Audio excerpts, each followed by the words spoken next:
안녕하세요. 김호준입니다.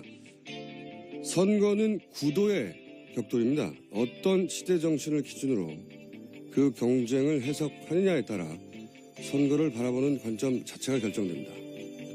개헌이냐, 정권 교체냐, 인물이냐, 경제냐, 지역이냐. 그 구도에 따라 등장 인물까지 달라지는 선거의 결정적 요소죠.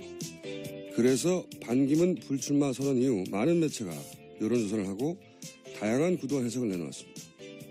황교안 급부상부터 최대 수혜자 안희정, 보수 적합도 1위 유승민, 보수 후보 단일화까지 수많은 구도와 해석이 등장했고 자연스러운 현상입니다.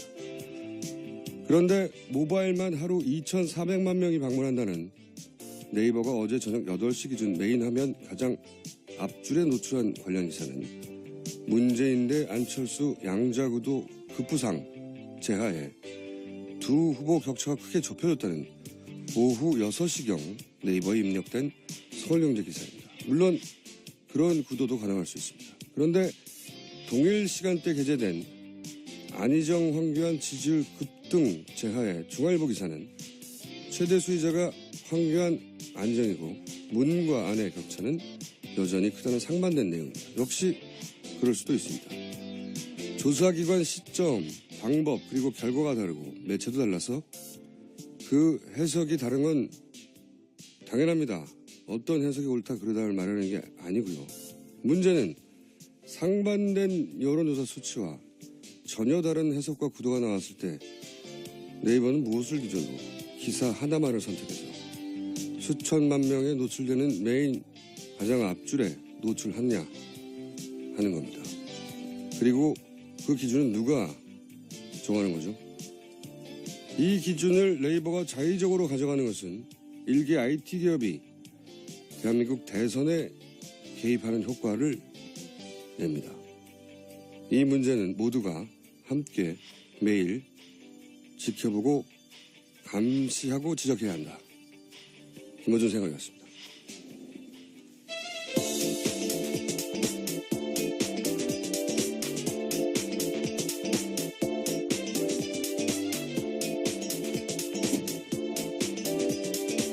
시사인의 김은지입니다. 네, 제가 방금 포탈 얘기했는데 이거 굉장히 중요한 내용입니다. 네. 이게 포탈이 제목을 뭘로 뽑아서 관련 기사 중 수천 개 중에 하나를 메인으로 뽑아내냐. 만약에 여론조사 결과가 대부분 비슷한 경향을 보이고 비슷한 해석이 가능한 수치가 있을 때 문제가 없어요. 그중에 가장 알찬 기사를 뽑으면 되죠. 하지만 해석이 완전히 다른, 사실 여론조사 기관마다 다 다르잖아요. 최근에 하루에 요새 계속 좀 차이가 나고 있죠. 네, 그럼 뭐 그럴 수밖에 없어요. 왜냐하면 임팩트가 있는 사건, 불출마가 있은 지 하루밖에 안 지났기 때문에 아직 충분히 사람들한테 이제 어떻게 받아봐야 될지 결정되지 않아서 달라질 수 있는데 조사 방법이 달라서 그럴 수도 있고, 완전히 다를 때 한 가지만을 선택해가지고 맨 앞에 제목을 이렇게 딱 걸쳐놓으면 대단히 큰 영향을 미치거든요. 아, 이렇게 됐구나 하고 사람들 인식에 영향을 미치고, 그 인식은 제가 말씀드린 구도에 영향을 미치는데 구도가 뭐냐에 따라서 사람들이 선택되는 거예요. 후보들이 사람들 머릿속에. 그러니까 이거는 선거에 개입하는 것과 마찬가지 효과입니다. 실제로는 굉장히 중요하죠. 근데 그걸 왜 IT 기업이 하죠? 이렇게 상반될 때는 그냥, 특히나 상반될 때는 관련 여론조사 클릭하면 모든 해석을 동시에 볼 수 있게 나오는 게 맞죠. 안 그렇습니까? 네, 네이버가 이 뉴스를 주시해서 듣고 있어야 되겠네요. 이 매일매일. 말씀을. 저만 이렇게 생각하는 건 전 아닐 거라고 보는데, 많은 분들이 그런 관점에서 뉴스를 봐야 된다. 그리고 매일매일 이건 문제 있다고 지적해야 하고, 어떤 시점에 이르면 네이버와 저는 전화도 해볼 생각입니다. 누가 결정하는 거죠? 왜 그렇게 결정하는 거죠? 라고 사례가 좀 쌓이면 해볼 생각입니다. 자, 첫 번째 뉴스는 뭡니까? 네, 독일의 말 중개업자가 2013년 10월에 최순실 씨의 초청을 받아서 청와대에서 박 대통령과 독대했다라는 뉴스타파의 단독 보도인데요. 이 해당 말 중개업자는 청와대에 들어갈 때 공식 출입 절차도 거치지 않았고요. 게다가 대통령은 당일에 공식 일정이 없었다라고 합니다. 박근혜 대통령이 이제 정유라를 어릴 때 보고는 보지 못했고, 요 말의 요지는, 아니, 내가 크게 관심을 가져야 될 이유가 뭐가 있냐. 친구에 따르지만 어릴 때 보고 못 봤다. 이런 얘기인데, 정유라한테 말판 사람을 왜 독대합니까? 그게 궁금하네요, 저도. 장관도 독대를 안 하는 분이? 이게 이제 대통령이 정유라의 승마 문제에 지대한 관심을 가졌다. 그런 정황 중에 하나인 거죠. 네, 그렇죠. 이 장래와 연관되어 있는 부분이니까요. 네. 2013년 10월이면. 예. 그게 정유라 승마대 1등 안 줬다고 해서 문체부 공무원들 몇 명 날아가는 거 아닙니까? 예, 참 나쁜 사람이라고 했죠. 거기서부터 사실은 이 게이트가 출발했다고 볼 수도 있을, 이렇게 폭로가 정황에 출발했다고 볼 수도 있는 건데, 정유라 말 사주다가 삼성에 적골된 거잖아요. 예. 지극한 관심, 정유라에 대한, 이건 부인할 수 없는 또 다른 정황이 나온 거죠. 뉴스타파는 이분을 어떻게 찾아냈대요? 삼성과 거래를 했던 그 업체 중에 하나인데요. 그 업체들을 찾다 보니까 독일을 간 것 같고 거기서부터 그 중개업자의 증언을 들은 걸로 추정이 그 됩니다. 사람이 설마 청와대까지 와서 박근혜 대통령을 독대했을 줄이야. 누구도 뉴스타파도 아마 이런 기대를 하고 이 사람 만난 건 아닐 텐데. 아마 깜짝 놀랐지 않았을까 싶습니다. 놀랐을 가능성이 높죠.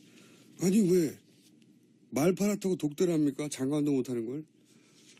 예, 이게 정유라 씨에 대해서 관심도 없다는 듯이 말했다는 건 거짓말이라는 정황이죠. 이게. 정유라 씨의 말, 승마, 지대한 관심을 가지고 있었다. 그런 뉴스고요. 굉장히 특이한, 추정으로는 도저히 나올 수 없는, 털록도 예상할 수 없었던 뉴스였습니다. 자, 다음 뉴스는요. 네, 이상화 KB하나은행 글로벌 금융본부장이 정유라 씨 특혜 의혹 관련해서 계속 이름이 거론됐었는데요. 이 본부장이 승진했던 부분에 있어서 박 대통령이 직접 인사청탁을 했다라는 특검의 수사 내용입니다. 퍼즐이 막 풀리네요. 네. 이게 게이트 초반에 가장 먼저 등장한 뉴스 중에 하나였거든요. 왜 등장했냐면 잠깐 짚어보면 저희도 한 달 전쯤에 또 한 번 다뤘었는데 정유라가 어떻게 이렇게 20살 학생이 어떻게 무효계산을 받을 수 있는 신용장으로 독일에서 대출을 받았냐. 이게 말이 안 된다. 그때 문제가 됐었죠. 네네. 아주 저리로 또 받았고요. 근데 이제 당시가 사태 초기였거든요. 그래서 은행에서는 문제 없다. 게다가 금관인가요? 예, 금융감독원이요. 예.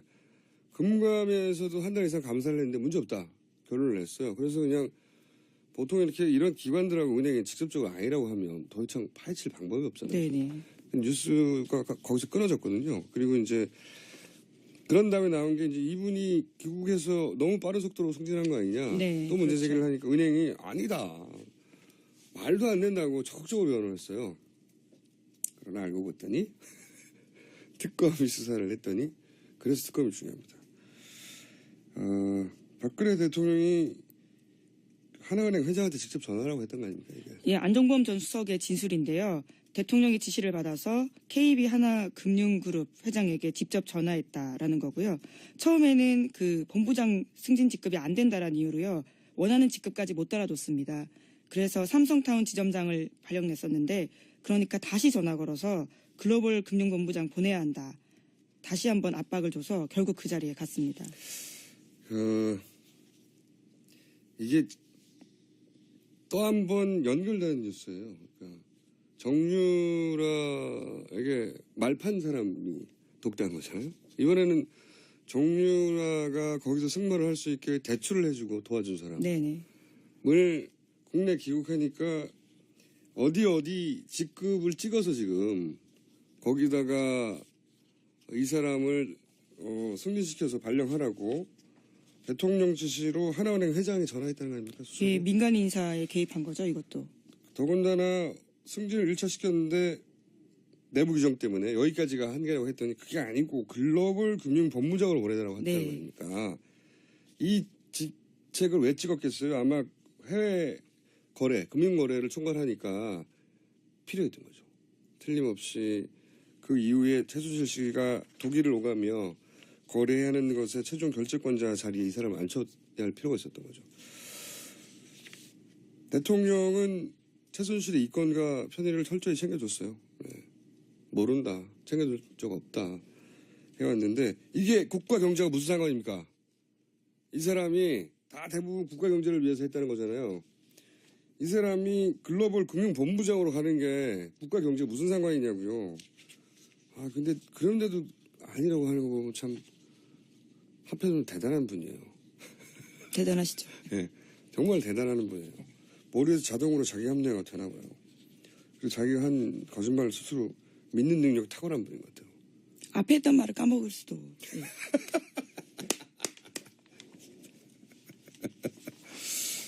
네. 김은지 기자가 했던 석 달 가까운 시간 동안 가장 재밌는 코멘트였습니다. 아 그렇죠. 웃기려고 한 말은 아니었습니다. 그렇죠. 예. 잊어버리면 죄가 없죠. 그냥 기억력이 문제인 거예요. 예리한 지적이었고요. 자, 근데 이분이 또 이 이상화 씨가 이게 뭐 칭농쿨 같아요. 이분이 또 최근에 문제가 되는 미얀마 대사를 네네. 소개한 분이잖아요. 예, 어제 소개시켜드렸었죠. 완전 그 뉴스. 한호 백년 칙칙 뭐죠? 그 칭농쿨처럼 얽혀서 잘 살아보sen가요? 네네. 하여가. 네, 그거예요, 이분들이. 자, 그 관련 뉴스 또 있죠. 네, 장시호 씨가 태블릿 PC 냈다라는 것도 소개 한번 시켜드린 적이 있는데요. 네. 그 태블릿 PC에는 최순실 씨가 이 이상화 KB 하나은행 본부장과 주고받은 이메일이 여러 건 나왔다고 합니다. 그에 대해서 이상하다고 여겼던 특검이 그러니까 이 태블릿에서 예, 최순실 씨가 이 바로 이상화 씨하고 주고받은 메일을 그렇죠. 확인했고 예, 그 메일 내용이 이상했던지 이상화 본부장의 휴대전화를 확보했고요. 거기에 보니까 유재경 대사와 이상화 본부장이 주고받은 문자 메시지가 나온 겁니다. 줄줄이 나온 거예요. 예. 줄줄이. 예. 그래서 줄줄이 이거 사실 특검이 안 했으면 어떻게 밝혀냈겠어요. 줄줄이 나와가지고 그 문자가 있는데 그 문자 중에 결정적인 게 있었다면서요. 네, 오늘 아침 한겨레 신문이 보도한 건데요. 이런 내용입니다. 아무튼 못난 선배 챙겨줘서 고마우이. 유재경 대사가 이상화 본부장에게 보낸 문자라고 합니다. 네, 그러니까 요약하자면 이상화 본부장과 최순실 씨가 주고받은 이메일이 하도 많아서 이상해서 이상화 본부장을 불러가지고 그러니까 휴대폰을 네네. 문자를 확인해 보니 거기에 이제 미얀마 유재경 대사를 추천한 정황들이 나오고 그 중에서 이제 결국은 결정되고 나서 챙겨줘서 고마우이. 네. 예. 그 이 유재경과 그 이상화 본부장 사이의 관계가 이러하고 근데 또 이분은 어떻게 연결이 되냐면 코이카. 예. 지금 이제 ODA 자금 원래 원조해라고 있는 자금을 갖다가 자기들이 건물을 지어서 돈 빼먹으려고 했던 그 사업을 주관하는 코이카의 현 이사장하고도 연결이 되잖아요. 프랑크푸르트도 연결되고 그리고 같이 한도 경제인회 멤버라고 하고 네, 김인식 코이카 이사장 말씀하시는 거죠? 칙농쿨입니다. 이게 칙게이트예요, 칙게이트. 다 연결돼. 그러니까 대출을 해준 이상화 씨가 지금 미얀마 대사를 추천하고 근데 예. 그 유재경 씨가 알고 봤더니 코이카 이사장하고 같은 한독경제인회 예. 예, 출신이고. 외울 게 너무 많아가지고 그때 바로 들어와 주세요. 예. 한도 경제인회 예, 같은 멤버고 예. 이거는 어제 김재천 베트남 영사가 제가 알려준 건데 같이 책도 썼다. 네. 제가 그 이야기를 듣고 책을 찾아봤었는데요. 네. 작년 11월 달에 나온 책입니다. 독일을 이야기하다라는 네. 책이고요. 한독경제인회가 같이 쓴 책입니다. 네. 근데 그러니까 거기에 이제 필자로 들어갔죠. 그렇죠. 속칭 최순실 씨의 독일에 있을 때 이 인연이 인맥들이. 맺었던 사람들로 보입니다. 칙농쿨이면 칙농쿨 척척척척. 이게 이제 여기까지 밝혀진 거 더 있을 수도 있어요. 예. 이 사람 소개하고 이 사람 소개하고 그 끝에 다 최순실 씨가 있고 그 최순실 씨가 이 사람들을 요지에 다 꽂고 그 꽂는 역할을 할 때 결정적으로 대통령이 직접 네. 해당 기관이나 대통령이 임명권으로 대사를 꼽거나 대통령이 경제수석을 통해서 회장에 전화해서 이 사람 거기 자리에 가라고 하거나 너무 명백하지 않습니까? 너무 명백한데 왜 아니라고 하죠? 대통령은 지난번 인터뷰에서 최순실 씨는 문화 쪽 외에는 개입한 적이 없다 이렇게 문제는 이미 이야기했었죠. 밝혀졌습니다. 예. 차은택 씨라고. 예. 차은택 씨 정도지 나머지는 없다고 한 건데 너무 많아요. 추가적으로 한 사람 더 있다가 아니라 너무 많아요. 네. 다음 뉴스는요? 예, 인사 개입 건도 하나 더 있습니다. 오늘 한겨레 신문이 또 보도한 건데요. 네. 최순실 씨가 관세청 핵심 간부들에 대한 인사 개입을 했고 그 대가로 상품권도 받았다라는 겁니다. 관세청. 예. 이거는 외환 금융거래를 총괄하는 글로벌 금융본부장에 이성화 씨를 인사하라고 요구한 것과 맥이 닿는 뉴스네요. 해외에 물건들이 드나들 때나 결국은 이제 관세청 관할하에 있는데 최순실 씨 물건이 거기 뭐가 들었는지 확인하지 않고 넘어갈 수 있는 그런 개연성 있는 인사죠. 네, 그렇죠. 관세청. 거기 인사까지 건드렸다라는 건데요. 안 한 게 없어요. 안 예. 하는 게. 자기한테 방해가 되는 거는 다 자기 사람을 꽂아서 자기 하고 싶은 대로 하는 구도를 만들려고 했던 정황이 드러나고 있는 거고요. 드러난 정도가 아니라 막 너무 많아요. 네. 다음 뉴스는요? 네, 미얀마 K타운 프로젝트와 관련해서요. 최순실 씨가 장시호 씨한테 이런 이야기를 했다고 합니다. 나라 돈이 들어간 주식이니 잘 보관하라. 이 주식이 우리를 대대손손 먹고 살게 해줄 것이니 공증도 받아둬라. 이렇게 했다는 겁니다. 대대손손 먹고 살게 해줄 것이다. 예. 그러니까 미얀마 K타운에다가 건물 지어가지고 거기 이권 개입하고 거기서 계속 나오는 커미션이나 또는 뭐 리베이트나 주구장창 먹고 살려고 했다는 게 드러나는 거죠. 이건 장시호 씨의 얘기인데. 네. 헌재 변호인단은 끊임없이 고용태와 노승일 일당이 그 최순실을 이용하여 해먹으려다가 이제 그게 발각됐죠. 최순실이 다 뒤집어 씌운다. 이 프레임이거든요. 네. 장시호 씨는 어떡합니까? 족한데 이거. 그 프레임에 안 들어가잖아요. 장시호 씨는 어떻게 해요? 그 프레임으로. 자, 시간이 몇 분밖에 없습니다. 자, 대대손손 먹고 살 거라고 생각하고 이 모든 걸 했다는 거잖아요. 근데 그런 속내가 보이는 말이죠. 네, 그거를 예를 들어서 고영태 씨나 노승일 씨나 입장이 갈라진 사람들이 아니라 물론 장시호 씨도 저는 입장이 이제 재산은 또 갈라졌다고 추정하고 있지만 가족이잖아요, 가족. 그러면은 박근혜 대통령의 헌재 변호인단은 장시호 씨도 이제 어디 끼워넣어야 돼요, 거기다가. 그렇죠. 예, 그 프레임으로 가려면. 가족이지만, 그다음부터 설명을 어떻게 하죠? 그, 효과적인 변호 전략이 아니라고 보는데, 어쨌든 그거밖에 없으니 그렇게 하겠죠. 다음 뉴스는 뭡니까? 네, 특검이 김영재 원장의 부인 박채윤 씨에 대해서 사전구속영장을 청구했습니다. 박 씨는 수천만 원 상당의 뇌물을 안종범 전 수석 쪽에 건넨 혐의를 받고 있습니다. 제가 특검이 영리하다고 생각하는 건 지난번에 한 말씀드렸지만, 예상치 못한 곳에서 허점을 파고들어서 쑥 뒤밀어요.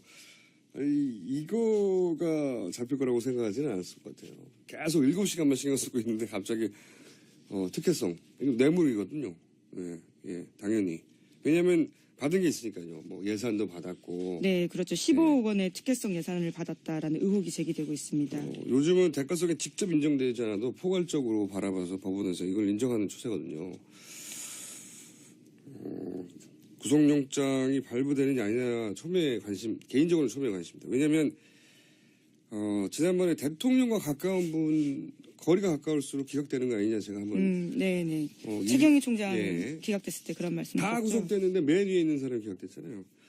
이분도 사실은 건이 대통령과 굉장히 가깝거든요. 이분이 소위 보안 손님으로 굉장히 자주 청와대를 드나들었다고 하는 분이죠. 네네. 최순실 씨와 함께 이 원장 부인이 김영재 원장도 드나들었고요. 굉장히 가까운 분이에요. 거리상으로는.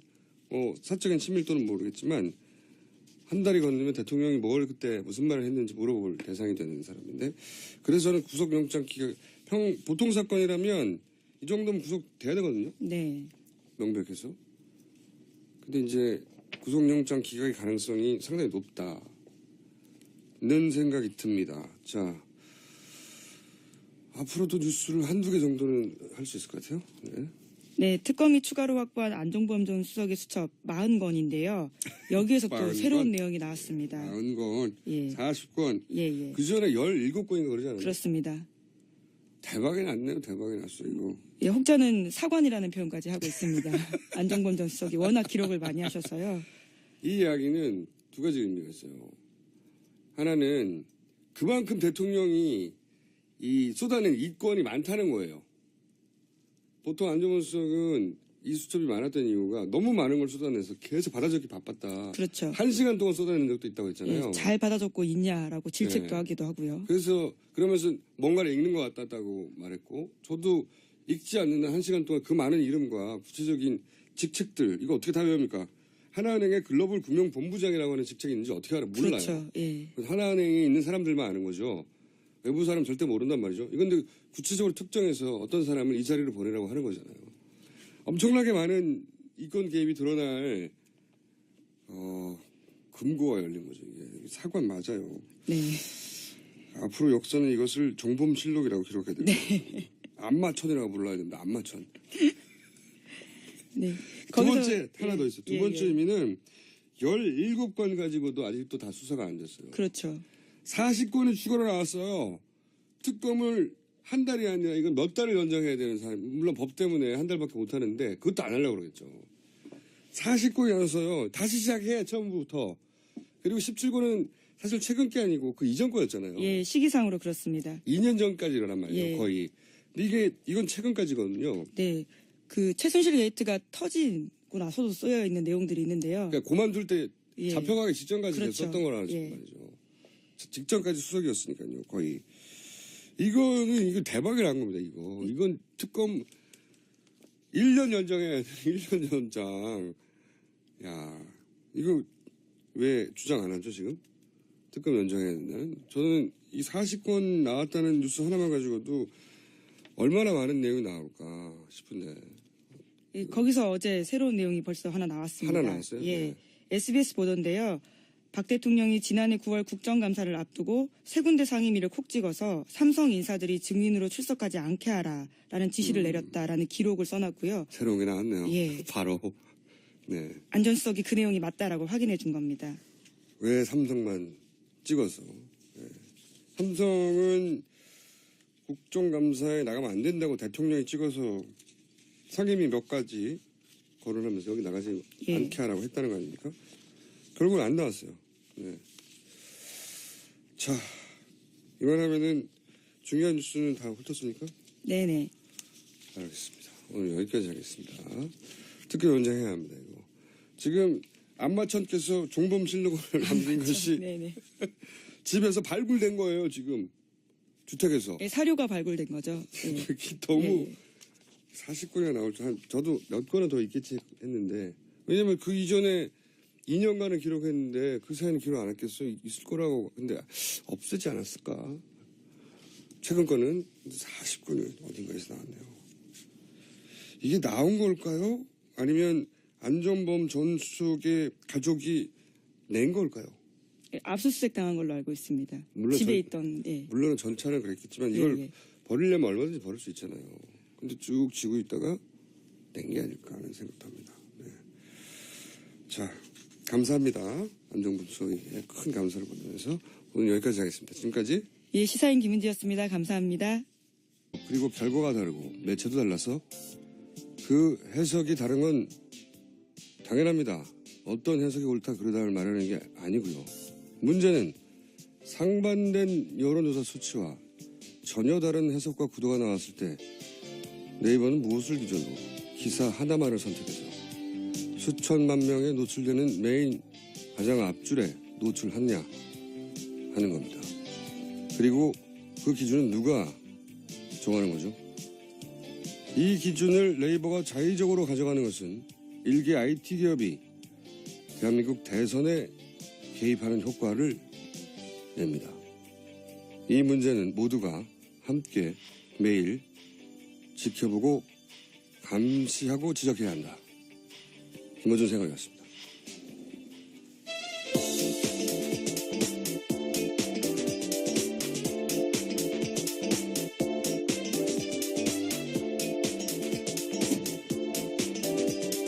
자, 시사인의 김은지입니다.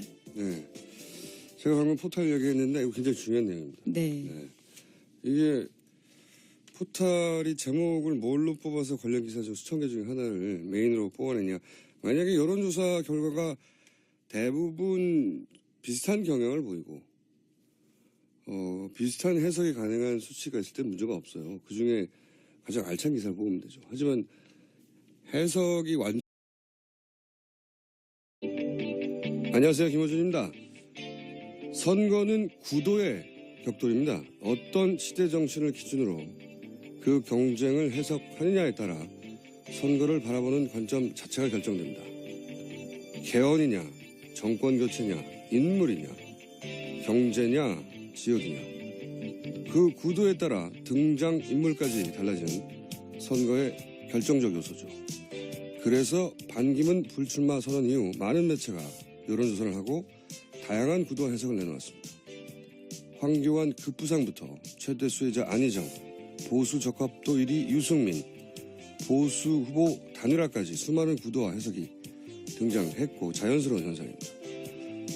그런데 모바일만 하루 2,400만 명이 방문한다는 네이버가 어제 저녁 8시 기준 메인 화면 가장 앞줄에 노출한 관련 기사는 문재인 대 안철수 양자구도 급부상 제하에 두 후보 격차가 크게 좁혀졌다는 오후 6시경 네이버에 입력된 서울경제 기사입니다. 물론 그런 구도도 가능할 수 있습니다. 그런데 동일 시간대 게재된 안희정, 황교안 지지율 급등 제하의 중앙일보 기사는 최대 수혜자가 황교안, 안희정이고 문과 안의 격차는 여전히 크다는 상반된 내용입니다. 역시 그럴 수도 있습니다. 조사기관 시점, 방법 여전히 다른 사실 여론조사 기관마다 다 다르잖아요. 최근에 하루 이틀 사이가. 계속 좀 차이가 나고 있죠. 네, 그럼 뭐 그럴 수밖에 없어요.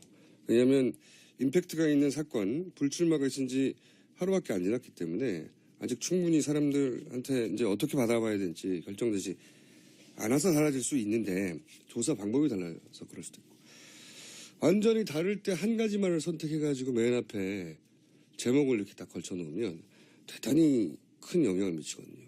아 이렇게 됐구나 하고 사람들 인식에 영향을 미치고 그 인식은 제가 말씀드린 구도에 영향을 미치는데 구도가 뭐냐에 따라서 사람들이 선택되는 거예요. 후보들이 사람들 머릿속에.